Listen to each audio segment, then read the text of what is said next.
What is up, and welcome to SGPN's The Daily Dog. I'm your host, Britton Hess. I'm here with my favorite Underdog fantasy pick'em plays for Friday, November 15th, Saturday, November 16th, and Sunday, November 17th. It's a huge show. Got 7 slips on the docket for the day. If you're new to Underdog Fantasy, sign up with promo code DailyDog. That's DAILYDOG at UnderdogFantasy.com or on the Underdog Fantasy app. The show is growing. We've been hot lately. People have been taking notice, so I appreciate that. I think people like the performance ahead on the flagship sports gambling podcast with Sean Green and Ryan Kramer earlier this week. We hit some good props on that show.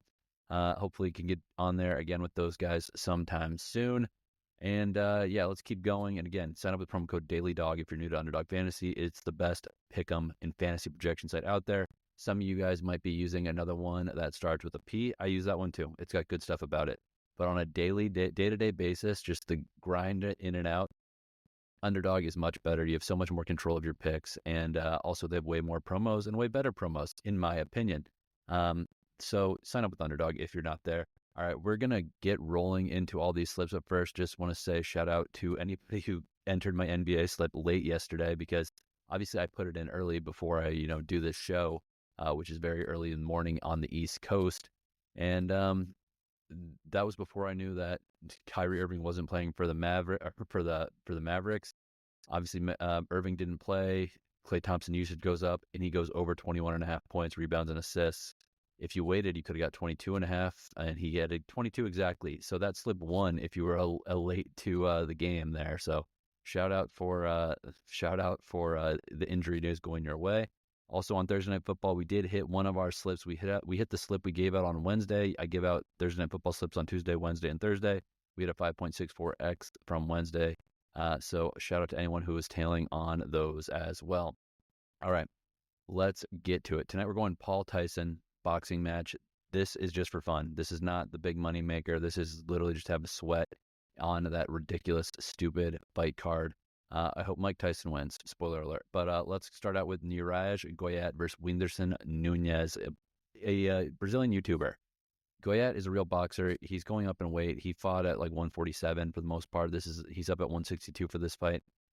Get him to get the knockout. This Whindersson Nunes dude is not a real fighter. He's had a lot of amateur matches and has got his butt kicked most of the time. Then we want Amanda Serrano, fight time higher than 19.99 minutes against Katie Taylor. They fought before, went to a decision. Women's fights obviously have a lot of decisions, and these are 2 high-level women, so I don't expect there to be too bad a defense and too many easy opportunities. Last one. This is the one that's really fun for sweat. Mike Tyson, higher than half of a knockout. Please, end of the Jake Paul era. Please do it, Mike Tyson. Do it. You're from even before my time. I'm not that old. I wasn't alive in Mike Tyson's prime. But I would love for him to just end the Paul era and him making a mockery of the sport of boxing. 5.08x multiplier on that one. Let's get it. Again, not the biggest play in the world for me. To be honest, it's a joke card. Who knows if the fights are fixed or whatnot. But it'll be a fun little sweat, and go Mike Tyson. Friday college football card.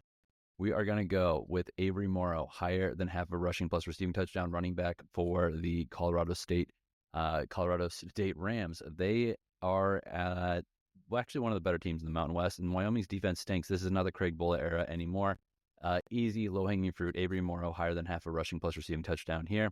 Then we're going to go to the game with Arizona versus Houston. I'm going to take in Tetairoa. McMillan, higher than 91.5 receiving yards. This dude is a stud. He'll be playing on Sundays. If you haven't watched him yet, you should do it because it is a treat.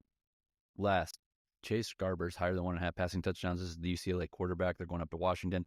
I love UCLA to even win this game. Garbers is going to have 2 touchdowns. I think Washington is a team without an identity. They're still adjusting. There's an identity in UCLA. Those dudes are tough. They play hard. They have a chip on their shoulder. Go Chase Garbers. This 3-leg college football slip for Friday is 4.85x multiplier. All right, we got NBA today as well. We're going to go Chris Paul, higher than 8.5 points against the Lakers. The Lakers are coming to town. Lake Show coming to town. Chris Paul is going to want to show that, hey, I'm a star too. When LeBron was in his prime, I was in my prime. Let me show off. And I'm a sucker for these Chris Paul low point totals.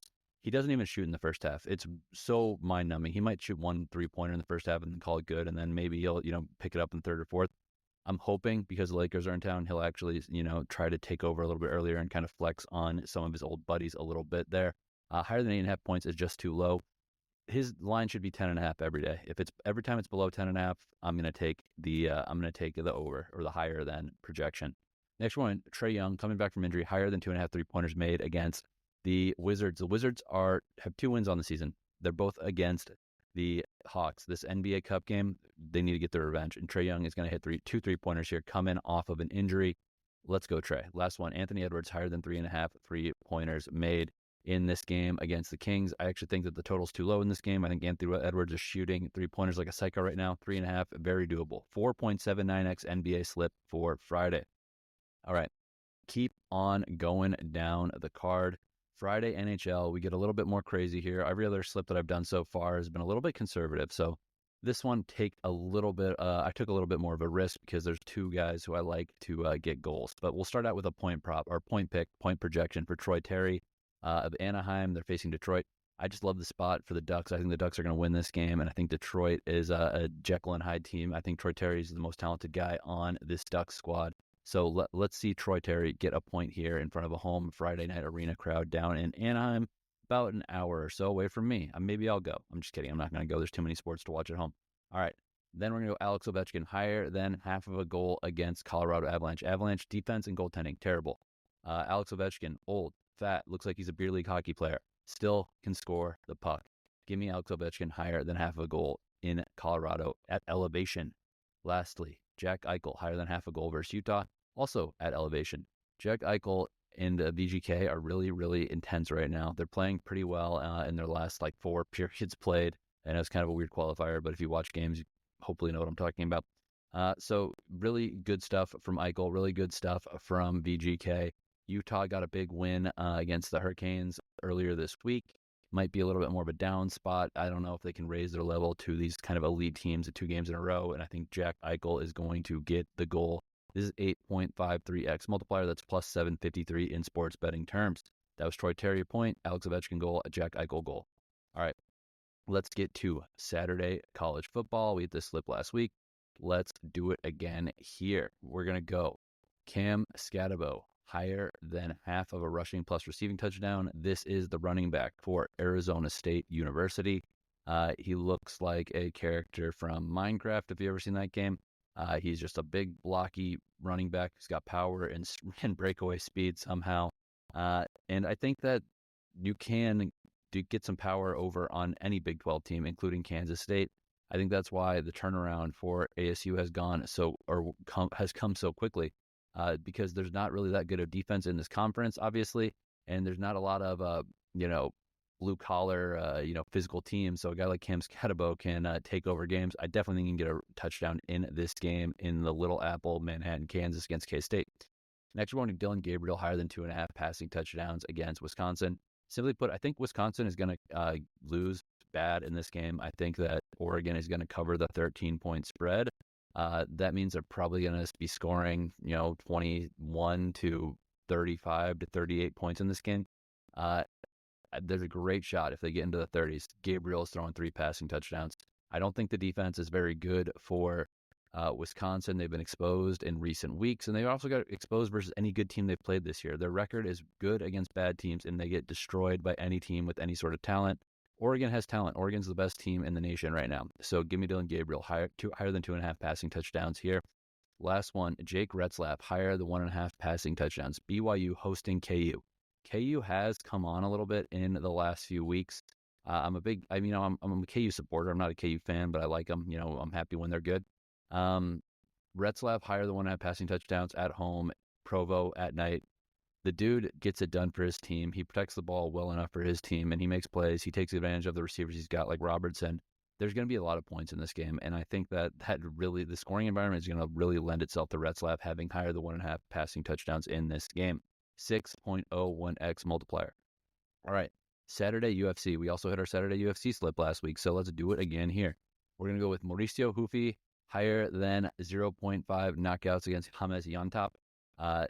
And it's Hufi is Hufi is Ruffy. Mauricio Hufi versus James Yontop, which is Llontop. Rufi is a power puncher. He's on Fighting Nerds, which is an elite striking team that's kind of taking over the UFC right now. So I love Hufi to get a knockout here. This was a catch weight bout because Yontop is not even making weight. The dude is checked out. He knows he's going to get his butt kicked.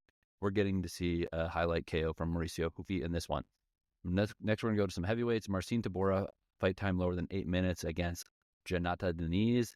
Tybura is a ground and pound monster. Deniz is a kickboxer who doesn't know crap about being on the ground. If this goes to the ground, Marcin Tybura is going to get this thing done quickly. If they do have to trade standing for any extended period of time, Deniz's striking is going to take over, and he's going to knock Tybura's head off, and he's going to get knocked out once again.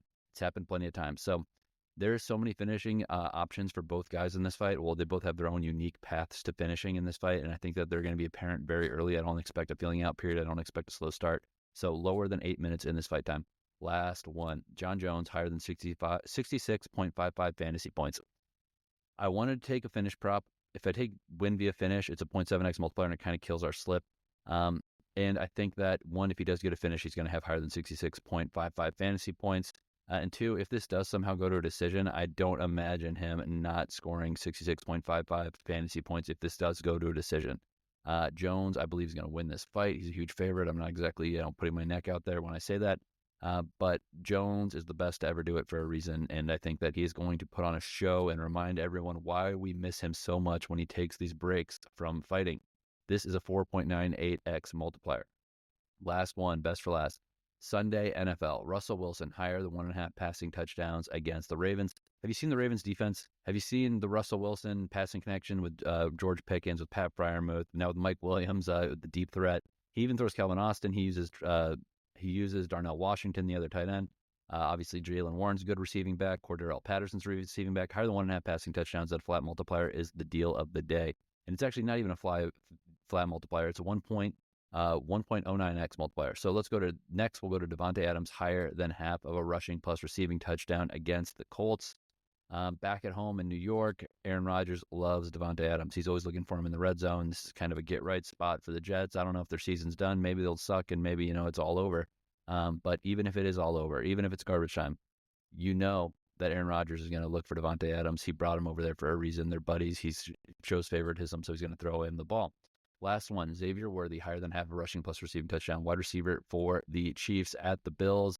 Road dog Chiefs. Guess what? The Bills traded with the Chiefs and let them get Xavier Worthy. They're going to rub that in their face in this game. They're going to use packages for Xavier Worthy. He's going to be involved. He's going to get a touchdown here. This is a massive 15.84x multiplier. Lock it up. Put this on your Sunday card and end the weekend right with some big money here. That's all I got for you today. Let's make some money.